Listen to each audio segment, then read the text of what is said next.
There is a kind of quiet you only find above the tree line. People think quiet is the absence of sound. It isn't. Real quiet has weight. It leans on you. It waits for you to make the first noise, just so it can learn how.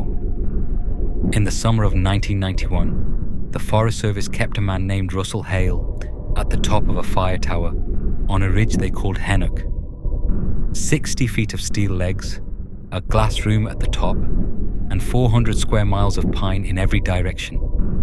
His job was simple: watch the trees, report the smoke, stay awake. He took the job because he wanted to be alone. That summer, he got his wish, and then he got something else. This is a story he wrote in a green notebook and left in a steel box for the next man to find. We found it instead. Sit with me a while. This one we kept. The man before Russell was named Del Pruitt. Del had worked the Hennock Tower 9 summers running, and then, one August, he climbed down in the middle of the night and drove off without telling anyone. Left his coffee cup, left his boots by the cot, left a green notebook on the desk, open to the last page. Most of it was weather and bird counts in a careful, looping hand. But the last 3 pages weren't about birds. They were rules, underlined twice. And at the top, Del had written, "If you are reading this, you are alone up here. You are not as alone as you think." Rule 1. Answer every scheduled check-in. Never key the radio off schedule. Never call down first. Rule 2. Dispatch uses your call sign. Lookout 4. Only ever your call sign. If the voice on that radio ever calls you by your name, your real name, do not answer. Sit on your hands till it stops. Rule 3. He read the third rule out loud to an empty room, the way you do when you want a thing to sound less serious than it is. Rule 3. Whatever it learns to sound like, it does not know that you know. Keep it that way. The day it understands that you understand is the last good day you get. Russell closed the notebook.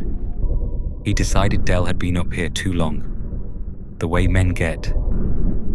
He set the book on the windowsill, made his coffee, and watched the trees. They didn't watch back. Not yet. At noon, the radio crackled for the first time. A woman's voice. Warm, even, unhurried.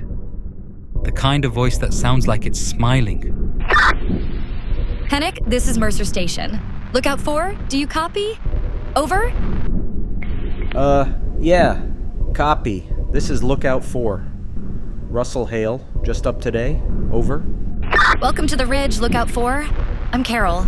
I'll be your voice down here all season. Check-ins at noon and 6. You see smoke, you call it. You get lonely, you call that in too. I won't tell anyone. Good to know. Quiet up here. It always is, at first. You'll get used to the quiet, Lookout 4. Everyone does. Mercer out. He liked her. It's a small thing, to like a voice. But when a voice is the only company you have, you hold on to it. You start waiting for noon. You start waiting for 6. Russell didn't notice he was doing it. That's how it works. You never notice the door opening, only that, one day, the cold is already inside. July went by like that. Smoke twice. Both small. Both reported. Both his. Carol's voice at noon and 6, steady as a clock. He told her about his sister's kids. He told her about the book he meant to write and never did. And he told her about Maddie. Maddie was his wife. Maddie had been dead 2 years. He hadn't said her name out loud to a living person since the funeral. But it was easy somehow to say it to a voice on a radio. 60 feet up, with no face to watch go soft with pity. She used to hum all the time. Doing dishes, driving, falling asleep. Same little tune, no words. I stopped even hearing it at the end. Now it's about all I... Anyway, sorry. You didn't sign up for this. That's what the radio's for, look out for. I'm listening. I'm always listening. He didn't hear the weight in that last word. Why would he? It was the kindest thing anyone had said to him in 2 years. It was the 3rd week of August when the radio first missed a step. 6 o'clock check-in. Russell keyed the mic, started his report, and Carol answered before he finished. Not late, early. She gave him the all clear for a sentence he hadn't said yet. Copy, lookout 4. No smoke on the north face. Skies clear. Wind out of the west. Good night. Yeah, that's what I was gonna say. Word for word. You got a crystal ball down there, Carol? I've just been doing this a long time. Lookout 4. After a while, you know what a man's gonna say before he says it. Mercer out. He sat with the dead mic in his hand longer than he meant to. He told himself it was nothing. A coincidence. A tired woman saying the usual words in the usual order. He told himself that. And he almost believed it. The almost is the part that keeps you up.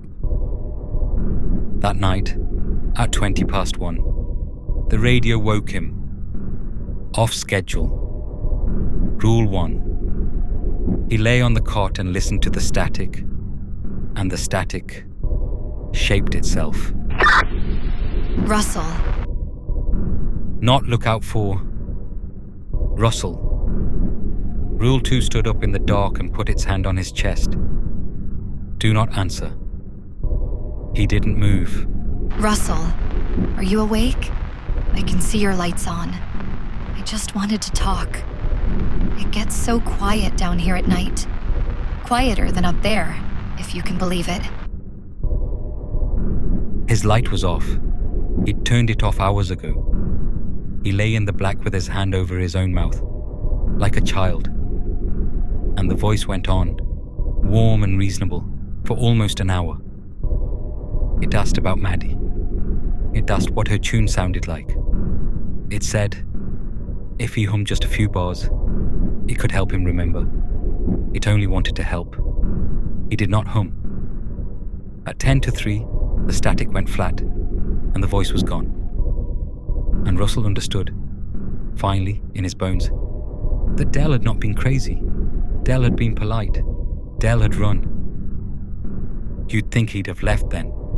Climbed down the 60 steps and driven off, boots or no boots. But that's not how it works up there. It doesn't chase. It waits. And by then, it had learned exactly what Russell wanted to hear. 2 nights later, the radio crackled again. And it wasn't Carol's voice.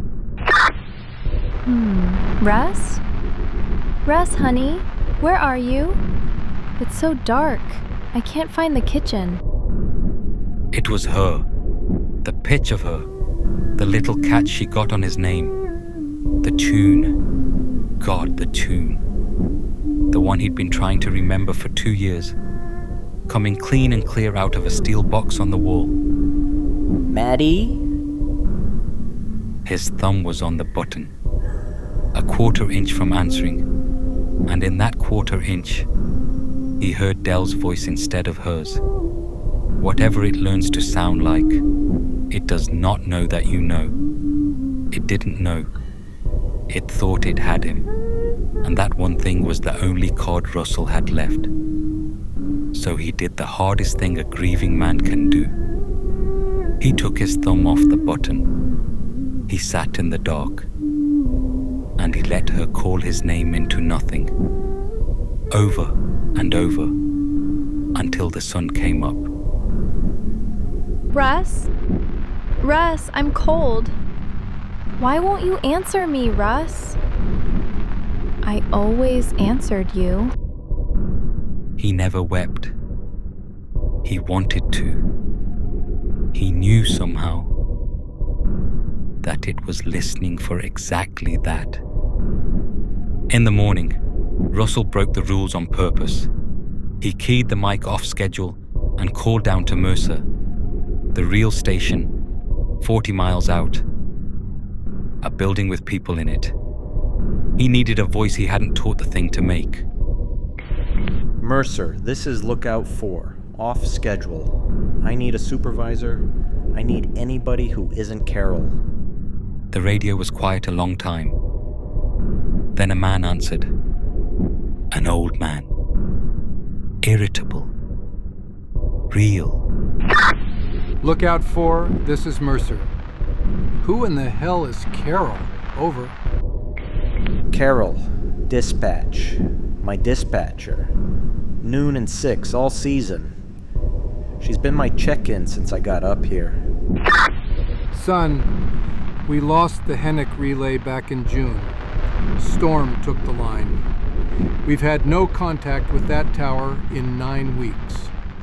We figured you'd packed it in like Pruitt did. There's no Carol at this station. There's no Carol at any station. There's just me. Over. 9 weeks. Russell counted backward on his fingers and felt the floor of the tower tilt. Every noon, every 6, every kindness. Every time he'd said Maddie's name into the dark, and a warm voice had said, I'm listening. Here had been no one on the other end.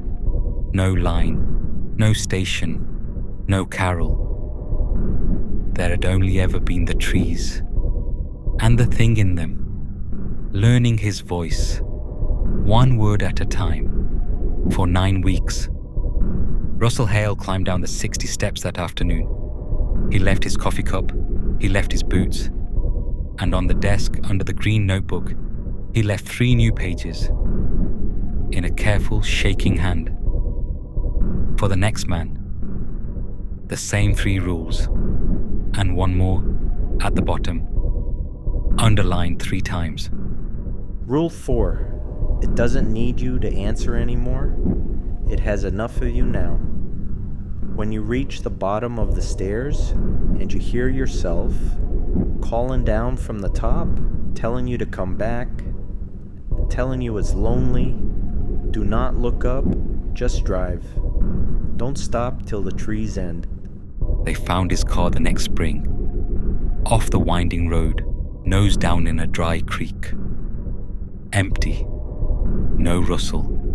No sign of struggle.